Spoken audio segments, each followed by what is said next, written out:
Amy, let me tell you about a magical place that is so exactly designed to be enclosed space, year-round fun for the whole family that I bet you already know what I'm going to say before I even say the name. Let's say it together on 3. 1, 2, 3. Great Wolf Lodge. You got it, Amy. My kids loved Great Wolf Lodge when we went. You probably already know that it has a huge indoor water park with a wave pool, lazy river, a bunch of massive water slides. But then your pack can hit the other attractions because, wait, there's more. Great Wolf Lodge has adventure-packed attractions like Magi Quest, a live-action game kids can play throughout the lodge, plus the Northern Lights Arcade. Spent some quality time there, so your kid who loves the lazy river and your kid who loves fantasy games will both have a great time. Great Wolf Lodge also offers great dining options and complimentary daily events like nightly dance parties, all under one roof. Unpack the car once and you're settled in to have fun. And with 22 lodges across the country, you're always a short drive away from adventure. We've both had such great times at Great Wolf Lodge, so bring your pack together at a lodge near you. Learn more at greatwolf.com and strengthen the pack. You know that thing where you get an amazing pair of shoes at a really great price and want to tell everyone about it? Yeah, so do we. Here at Designer Shoe Warehouse, we'll give you something to brag about, like the latest styles from brands you love, or the trends everyone's obsessing over, or shoes that make you feel like, well, you. So go ahead, show off a little. Find shoes that get you at prices that get your budget. Head to your DSW store or DSW.com today. DSW, let us surprise you. I am a little challenged when I'm doing a puzzle. What fresh hell? Laughing in the face of motherhood. We're hands off, we don't care. With Margaret Abels and Amy Wilson. Check yourself before you wreck yourself. A podcast that solves today's parenting dilemmas so you don't have to. I often would goof on my own mother.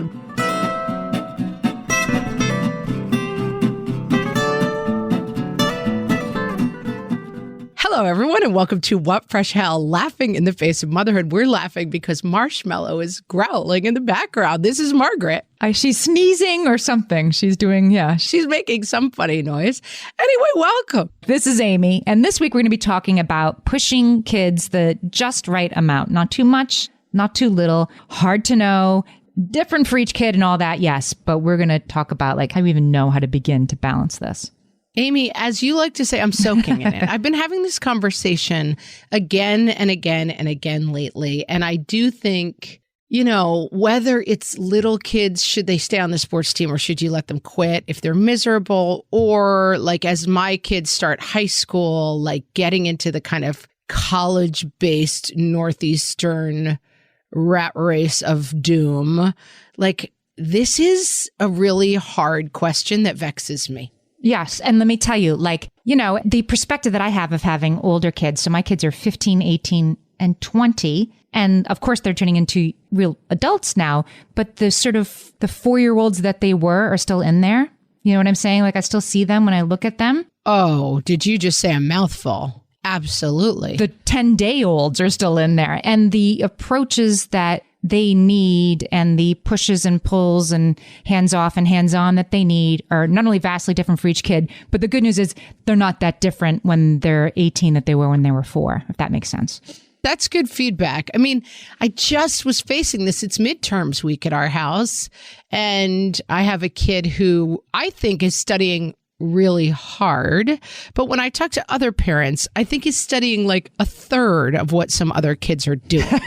There are Yes. definitely kids who are studying 6 hours a night. I mean, he's in 9th grade. He's studying maybe 2 hours a night, which seems like a lot to me. And then I think, I don't think we're really hitting our goals here. And then last night, I wasn't feeling well. My husband was busy. We had a show we really wanted to watch, and we kind of got to the point of, should we run another whole round of index cards? And we were like, no, we didn't. And I don't know how he's going to do on the tests. I think if preparedness was a 1 to 100, he's probably a 62 unprepared, which doesn't hopefully mean that he's going to get a 62 on the exams.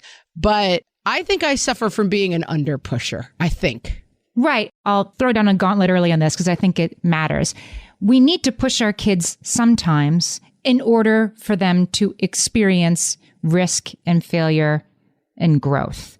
Whether it's, yes, you do, like you're ready to take advanced math or you're ready to jump off the dock even though you're a little scared, right? Like that's where growth occurs. But it doesn't mean that more, faster, higher, one more round of flashcards is always the right answer. Like I'm thinking like for this kid, pushing your kid is getting an A what the goal is, right? Or making this kid feel successful. It's hard sometimes to know even what the goal is. No, getting an A is what a goal is. I think maybe that's part of my problem is that like, I'm like, I guess getting an A is the goal. What else would it be? I don't know. I don't want to get any deeper than that. It must be getting an A, right? But I guess maybe I don't care enough if he gets an A. And I also don't want to like do flashcards about the Peloponnesian War for 10 hours. And this kid probably needs more help than some. So, you know, if I felt he was up in his room learning Peloponnesian War facts and I could just quiz him once an hour.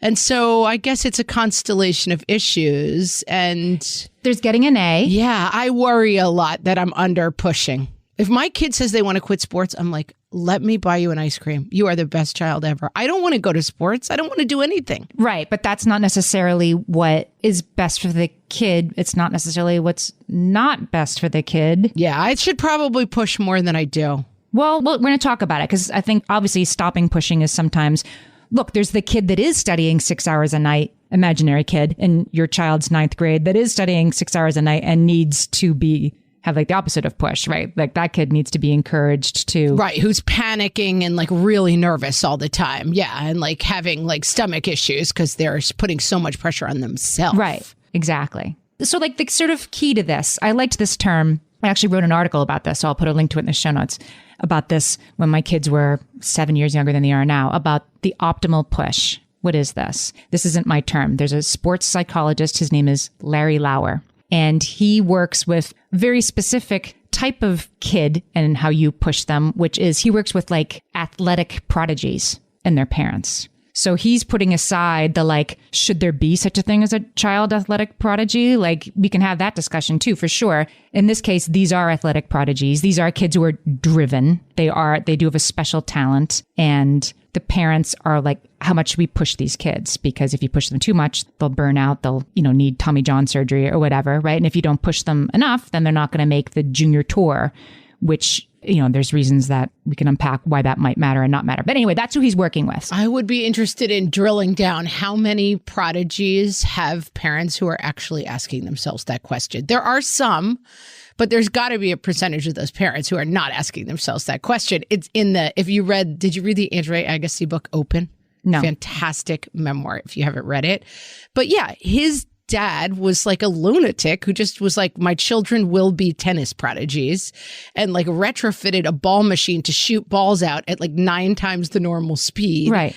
And basically wouldn't let them in the door until they'd played for 8 hours. Like that's clearly we're over the line of pushing. Absolutely. But it does get good results. And there are people who are on the other side. So I know parents whose daughter was a 4-year-old at tennis lessons, right? Like, let's all have fun and hit tennis balls.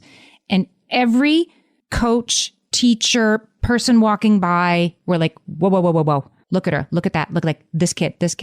Right. Like it was not right. And she was and she had the motivation. That's the very important thing here. Like this is a kid that was super motivated to be good at tennis. And ever since she was in preschool, everybody who encountered is like, your child is remarkably good at tennis. Like it definitely was visited upon them a little bit. But you still get to this point where it's like, so are we moving to Florida so our kid can join the junior tour? Are we that kind of family? Is that the right answer for her and for her sister? Is that the optimal push for this kid, for her to be a pro?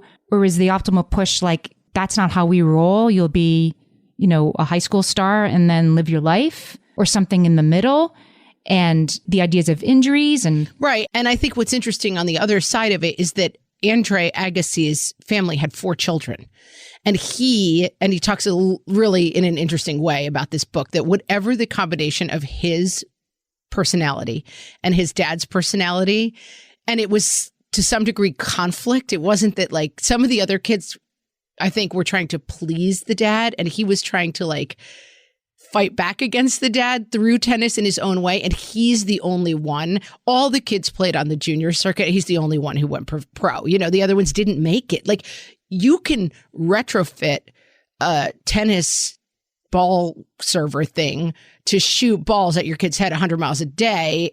It doesn't mean they're going to make the pros. It doesn't, none of this, the outcomes aren't guaranteed, which is another interesting part of the calculation here. That, like, also we could move to Florida and we could pull everybody out of school and we could devote our family's entire life to this.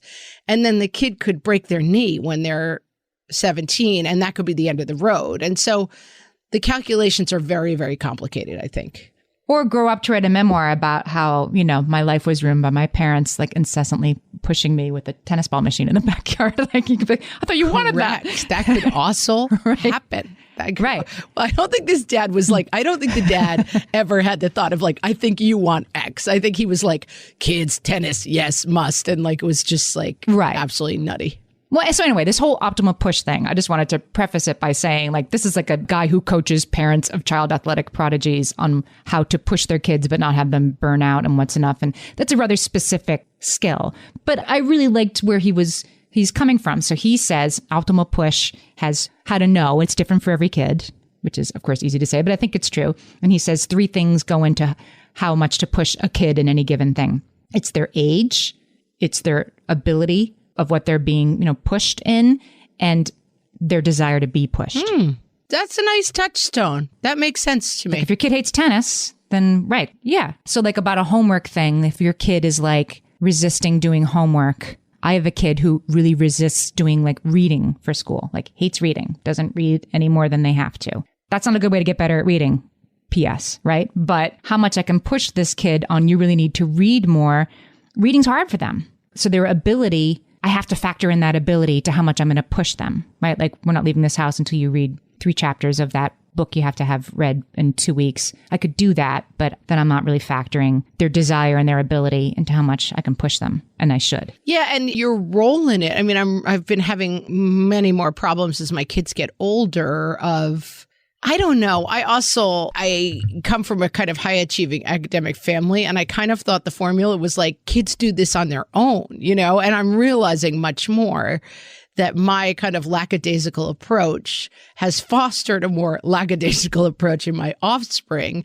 And so I'm having conversations where I'm saying, are you prepared for the test? Oh, I got it. It's no problem. Going to nail it. And then they come home with a 57. Like, that actually surprises me. Like, I kind of thought that it just one went with the other. Like, if you think you're ready, as they move into high school, I am finding that not to be the case. That if my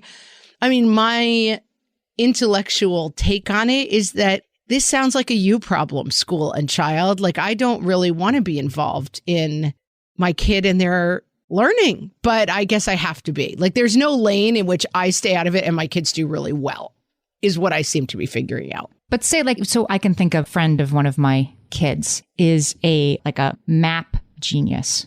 Can visualize, this is an older kid, a kid in high school, can visualize maps of countries, not only current, but like, this is during the Peloponnesian War, to use your example, like, this is what the archipelago of, you can see my geographical knowledge, I'm making this up. The archipelago would have looked like this during the Peloponnesian era.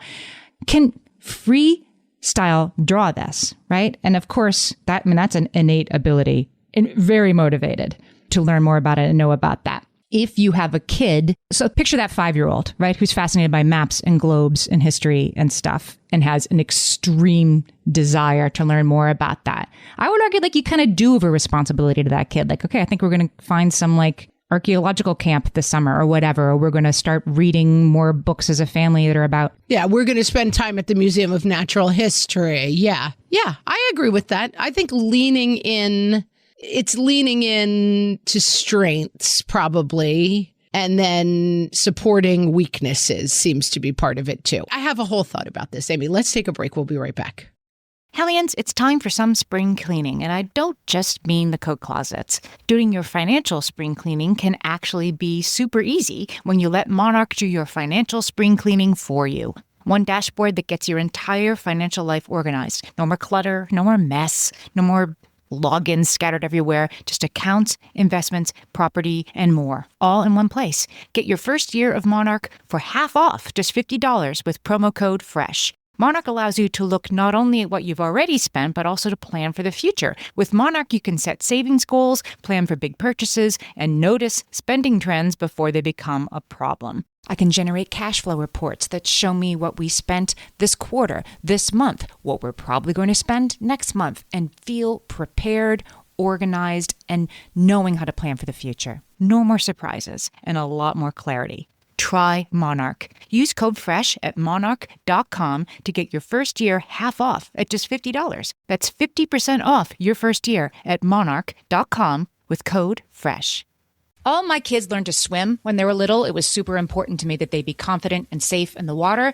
There was only one problem with that: taking them to swim lessons. I mean, the pools were freezing. There were always cranky adults doing laps right there. And it was definitely not, for any of us, what you would call fun. Amy, heard. But now there's Goldfish Swim School. Goldfish takes a really thoughtful approach to swim lessons, combining research-based teaching with a warm, kid-friendly environment that actually helps kids thrive in the water. Every detail at Goldfish is thoughtfully designed to create a golden experience, from shiver-free, warm indoor pools to comfy waiting areas for parents to professionally trained lifeguards on deck. Goldfish uses an approach called the science of swim play, which combines guided play with proven teaching techniques to help kids learn to swim, build water safety skills, and gain confidence, all at their own pace. Lessons are designed to meet kids exactly where they're at. If you've been thinking about swim lessons or just wondering where to start, this is a great opportunity. Right now, Goldfish Swim School is offering a waived membership plus your child's first lesson free at participating locations. Just visit goldfishswimschool.com/free to find a location near you and enroll using promo code FREE. That's goldfishswimschool.com/free, promo code FREE. My favorite skincare products actually feel more like self-care, like they're so nice to put on and they smell so good that I'm actually happy when I get to that part of my day.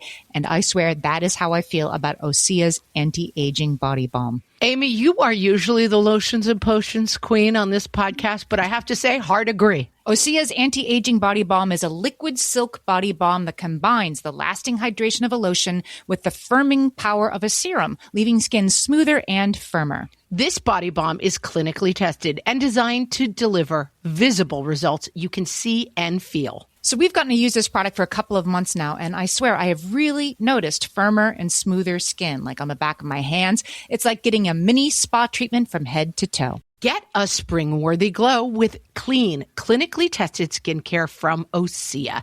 And right now, we have a special discount just for our listeners. Get 10% off your first order site-wide with code FRESH at OseaMalibu.com. That's 10% off your first order with code FRESH at OSEAMalibu.com. Similarly to the map-making child, I have a child who has a really, really intensely good memory. Like you can say, like a kid who in regular conversation is like, do you remember September 10th of 2016 when we went to that yogurt shop? And I'm like, definitely remember the yogurt shop, would not have remembered it was this day of the week on this day of the year.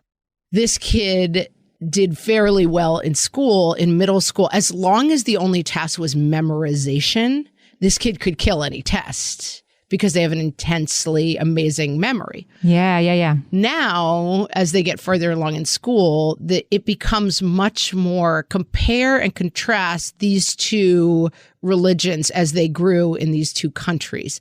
It's a very different question than tell me the 8 principles of this religion. And so, yes, as it gets more abstract, they struggle more and they do need much more study support, because if it was just memorize I'm going to help you write these facts on cue cards, like and index cards, and you're going to memorize them, nailed it. But to make the abstract connections, they need a lot of support. And so I am pushing them to study more and pushing them to try to get these things into their brains in a way that I think, yeah, maybe it sometimes crosses the line, but it's seasonal too. Like when they need these supports and this push, they really need it. I mean, does it cross the line, right? Does it cross the line? If your kid is coming to you saying, can you please help me study for this? Then I think you're not pushing them and providing structure. This is the other thing that Larry Lauer says about the optimal push, that a parent of a tennis prodigy or a ninth grader studying for a history test or whatever should provide structure, but not too much, which again is like, I know that's like a non-answer, but it's true. Yes. It's true, right? Like this is abstract. It seems to me like this abstract stuff, okay, we're going to put it on index cards, which brings it back to the realm of the concrete and memorizable. That's structure, but you're not like tying your kid to the piano bench until they can play for at least without making a mistake. Like that's the line. That's too far. That's too much structure. I think one important part of this, as we're talking about it, it's just striking me, is that understanding, I think a lot of the pushing comes from our desire to control outcomes, and separating those two things from each other can really help with this. And I'm going to use a fairly strange example. Years ago, when the show The Sopranos was on, even the young Gilocks among us probably remember Sopranos, big hit show, starring James Gandolfini as the mafia boss. And then his mother was this nightmarish lady. Livia Soprano, played by Nancy Marchand. And she was like a monstrous mother, but kind of in her own weird way beloved. And like, you just couldn't get enough of her. Wonderful character. I went to see David Chase, amazing character, who wrote the show. And somebody said, how do you make, these horrible characters seem likable? And he's like, well, we rewrote. And, he was saying he was exploring his own relationship with his mother. And many times he took it too dark. And the other writers would be like, whoa, that no. And didn't need to hear that. But that... Yeah, like, no. But let us out of the room, please. But then the most important part is that they were reading for the mother for days and days and days. And like these different really talented actresses would come in and be like doing it. And then everyone was like, it's not funny. It's disturbing. It's weird. It's not going to work. And that they were every night like, we're going to have to ditch this character or rewrite it. And then they had auditions scheduled. And like the story goes, on the Friday, Nancy Marchand came in and read it. And they were like, oh, that's it. Like, that's the role. And they never rewrote any part of it. She just clicked with it. I think about that all the time in so many different things I'm doing that I'm trying to, quote unquote, make work, that I'm going to rewrite, I'm going to push on it until it works. And that sometimes things work because the right things fall into place at the right time. So I think the tennis prodigy example of this, right, is like, you can put all the pressure in the world on if you're Andre Agassi's dad, and it only works 1 out of 4 times. And there's a good chance it would have worked 0 out of 4 times, that putting pressure on a situation does not necessarily make the outcome X, Y, or Z. And that often putting pressure on a situation only crushes all the people involved in the situation and doesn't actually get you to where you want to be. Does that make sense in terms of what we're talking about? It does. But then I think sometimes we can sort of, villainize these parents. Your relationship with your child should be more important than whether or not they make the tennis tour, right? But there are great, artists and tennis players and people whose parents encourage them and help them with their vision. It's got to be the kid's decision, I guess, at some stage. When your kids get older, they can decide. But I'm thinking of like a kid who plays travel baseball, that some mom listening is driving her kid to 2 states in a weekend to pitch in these tournaments and whatever. They're not all horrible monsters that are misguided and think their kid is going to pitch in the major leagues. And, what are they doing? And why are they making their kid do this? Some of those kids are incredibly driven, and that parent for that kid is providing the optimal push. Like, this kid is really driven.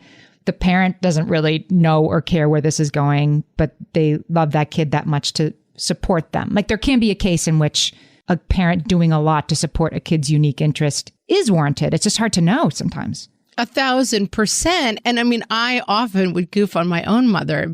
I would love nothing more if I could play an instrument. Like, I would love to be able to play an instrument. Mm-hmm. And my mom was like, you know what? You were the third in 3 years. Your sister, I drove her to piano and made her miserable. And your brother, I got around town with the stupid trumpet, and it was miserable. Everybody hated it. And I just didn't have the energy to do it with you anymore. And I'm like, I get it. And then I find myself having these conversations with my kids a lot. We went overseas for the first time ever, and I had studied French pretty seriously. I learned French as a kid. And then in the 6 months before I took my kids to France, I started listening to podcasts in French and doing, the apps and stuff and refreshing my French. So fun. And it was really fun to be speaking in French to a bunch of strangers and making conversation. And my kids were kind of wowed by it. And I was really, really glad to have that skill. And it's because my mom really pushed me to learn that language as a kid, probably with a lot of annoying opposition from me as I think about it. And so as I joke about, I would love to play an instrument right now, she was like, I couldn't put it on the list.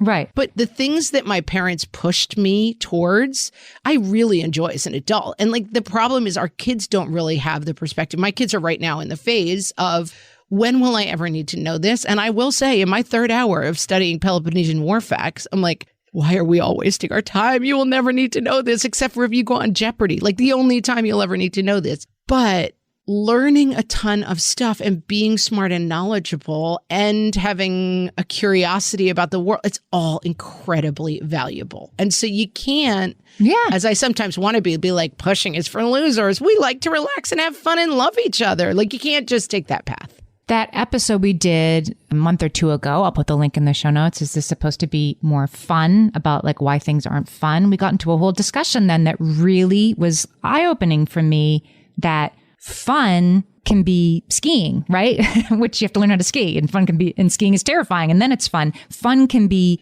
the feeling of flow, is being deeply involved in something that is just the right challenging for you, training for a marathon and then running a marathon. I'm using physical examples. I'm sure there are other examples that I'm not thinking of, learning to speak French or whatever. It's not easy, but it's certainly fun. It's definitely fun to have been pushed and now have that skill. And I think sometimes we equate fun with relaxation, and doing a puzzle is fun and relaxing. It's not really hard, but I am a little challenged when I'm doing a puzzle, right? If I don't know, the apple is really big and it's for sure I do. Yeah, the challenge is fun.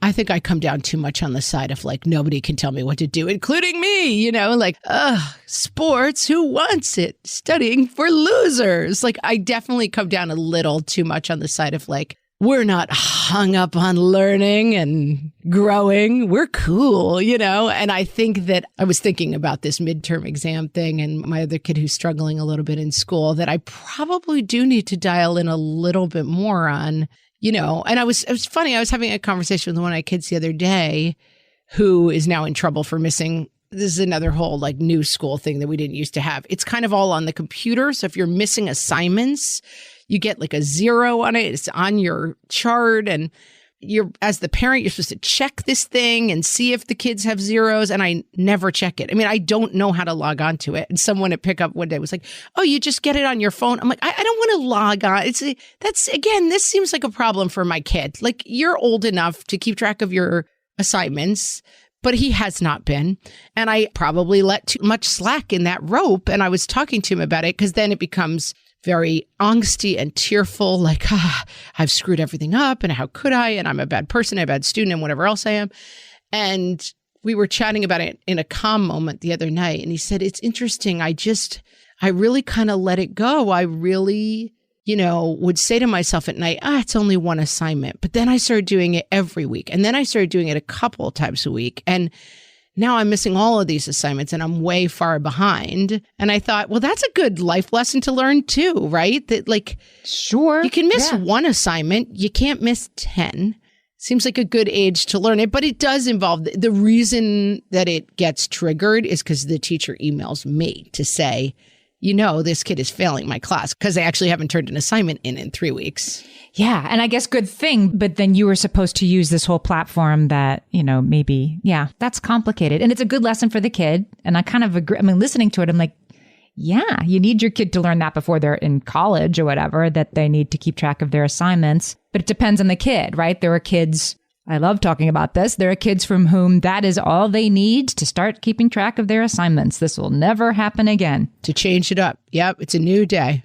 By the way, spoiler alert, not this kid. We'll be having this conversation again. Right. And it doesn't make them a bad kid. It maybe is a kid who needs more push, or in this case, scaffolding.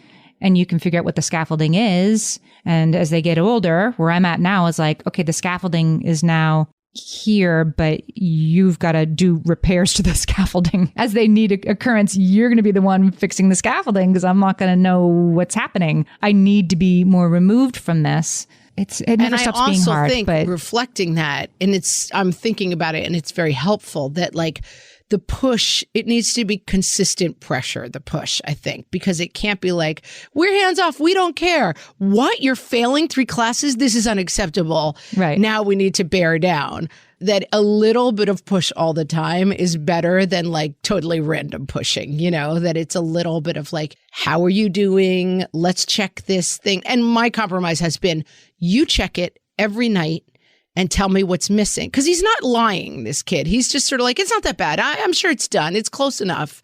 And then he's going and getting on screens. And so the new system is you check it. And while I'm sitting here, I'm not looking at it. I'm not getting involved. While you look at it and you tell me if it's done for tomorrow. And then you could get on screens. Because he's not going to lie to me, I don't think, and say it's done when it's not. Because then he knows. Like, he knows enough to know that then the hammer would really come down.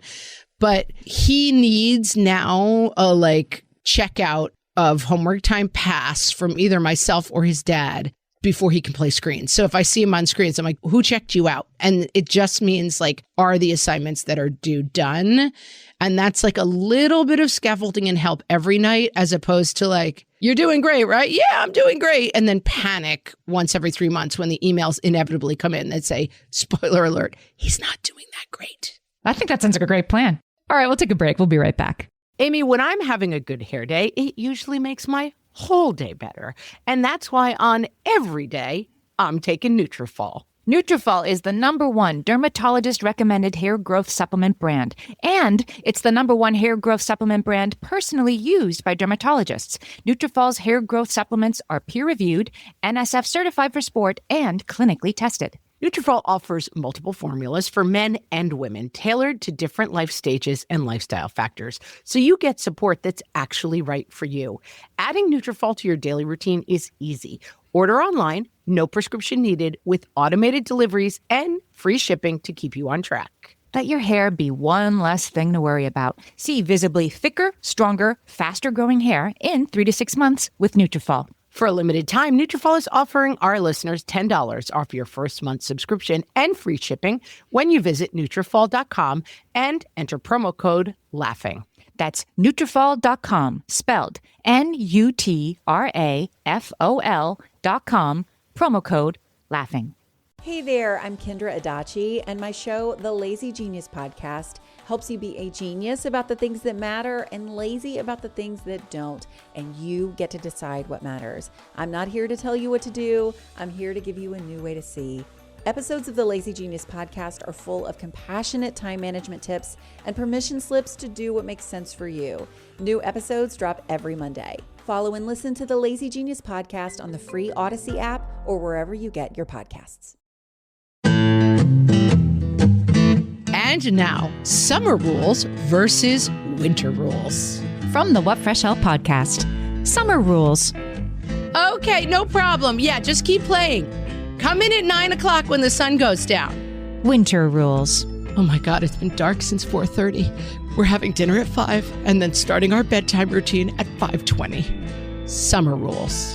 Just make sure you guys check in with me once a day by text so I know where you even are.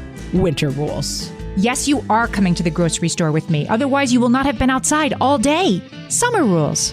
Who needs screens? We're going to the park and then the pool and then the ice cream store. Winter rules. Listen, when you start getting that really bad screen headache, limit yourself to only 30 more minutes. Summer rules. This fresh produce is delicious. Who needs to eat anything but ripe avocado and farm-raised meats? Winter rules. Okay, we can get taken, but I'm going to need one of you to put on a German accent when calling the pizza place so they don't know it's us again. This has been Summer Rules versus Winter Rules. From the What Fresh Hell podcast. So I have a fun thing to talk about to make sure that the way to check yourself before you wreck yourself. Are you pushing your kid because it's too important to Please. you? There's something called achievement by proxy distortion. If you've ever watched Toddlers and Tiaras. I just putting those words together, I know exactly what it is. Yes, it's Sing Out Louise, right? And heaven knows you know it when you see it. and it can be Mama Rose. Right. The coach, the bad dad, football, screaming at Little League. Yep. The dude screaming at Little League. Yeah. The Andre Agassi, like, the pitching machine is going to hit you with balls until you start winning, whatever it is. We know that it's being driven by, there's two kinds of achievement by proxy distortion while we're talking about it. There's benign. Okay. Benign achievement by proxy distortion. That's what we're going for. And malignant is when our pride and satisfaction is achieved when we're supporting our kids' development and abilities. Will I be a little bit too excited seeing... This is everybody. Right? Seeing my kid in the spring musical, like, she's in the chorus, she's a freshman, she's going to be in the chorus. Like, will I be like super psyched and watching her the whole time and think she was secretly the best one? Yes, of course. Of course I will. That's because she's me. Well, and this is something that you push back on rightfully a lot, which is that like the thing of like, my kid got into this college and we're so excited, or like my kid made the travel team, hooray, that people tend to be like, oh, look at that mom, like bragging living about for their kid. Right. This is our job 25 hours a day. And so like, I'm going to be proud of my kid when they achieve something, and I'm going to show off my kid doing something that is important to me. And it doesn't mean that I'm pooping all over your kid, and it doesn't mean that I have no life. But it's okay to celebrate your kids because, listen, we work really hard at this. Right. And behind every kid who's going to like play college baseball, right, is some mom who has probably mortgaged the last 5 years of her life to driving that kid around. Oh my gosh. Do you remember that Olympic commercial from a couple of years ago? And it was like the kid like falling a million times, the mom picking him up, and like the mom like waking up to a 4:30 alarm and like making breakfast and then getting the little hockey player out of bed, and like, and then the kids like were turning in the stands to like look for their mom and being like, thanks, Mom. It was a total tearjerker commercial, but it's true. It's like, listen, I've been up since at 4:30 every day for 15 years, and I'm going to post that my kid won the Olympics on Facebook. I'm sorry. I'm going to take a lap. It's okay. It's okay to feel proud of my kid's accomplishments. And it doesn't mean that like, just living through your kid like a total loser. Right. I think it's unfair. Like, if we're going to have Olympics, then we shouldn't sort of make every one of those parents into like some monster who only thought of themselves, right? They're helping their kid. That's an optimal push right there, at least hopefully most of the time. That kid is happy. But the thing that makes it benign, to quote experts here, in benign achievement by proxy distortion, the parents are aware of the child's limitations. And if the child becomes disinterested, injured, or heaven forbid, exploited, I'm using their words here, then of course the kid stops. Very hard. It is a slippery slope. I don't love the slippery slope in general because I feel like it's a kind of an argument that ruins a lot of things. But I do think that, like with anything, what is that called? Like a loss leader and like good sunken cost fallacy, that it can be hard to get out of something once you're into it. And I have, even for the crazy screaming dad at Little League, like I do have some compassion for it. There is sunken cost fallacy, is the idea that like you have put so much into this that you can't give up now. And I think that can happen, and I think for some people that means like their kid wants to quit football in high school when you've gotten up at 4:30 every morning and you have never gotten your Olympic moment and you want that kid to get a scholarship and they want to give up. That's really hard. And I think it can also just be like, you're a very academically oriented family and your kid decides they want to like be a baker, and that's not what your idea of success looks like. And it's not because you're a jerk. It's because you have sunken a lot of time and effort onto a path, and it is hard to give up on that. And so I think it's fair to feel both ways. I have the perfect example in my own life, which was my daughter was doing ballet, and we live in New York City. So she had access to like, real ballet. Like some kids get to be in the Nutcracker at Lincoln Center and stuff. She never did that. We did like the sort of less pressured one, but it was still pretty pressured. And she was going 2 days a week, then 3 days a week. And she was very good. And she was sort of saying like, well, I don't know. I don't really want to do it 5 and 6 days a week. And that's what's next.